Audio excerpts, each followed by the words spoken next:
EA, tersangka pencuri motor, ditangkap Polsek Buai Sandang Aji dan unit reserse Polres Oku Selatan. Tersangka belakangan diketahui merupakan penjahat kambuhan yang pernah dihukum kasus yang sama beberapa tahun lalu dan kembali berulah di tempat tinggalnya, Desa Negeri Cahaya, Kecamatan Buai Sandang Aji. Tersangka mencuri motor warga di perkebunan dengan merusak kabel. Kapolsek Buai Sandang Aji mengatakan selain tersangka, mereka juga menyita 2 motor dan handphone.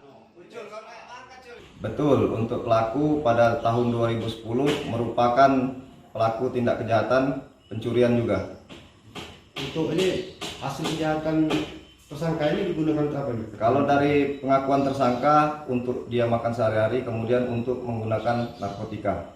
Sabu ya? Iya, betul. Opernya mana?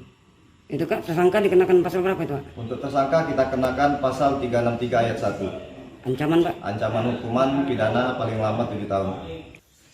Karena perbuatan tersebut, tersangka kembali terancam hukuman maksimal 5 tahun penjara. Setia Budi, Kompas TV, Ogan Komering Ulu Selatan, Sumatera Selatan. Motor.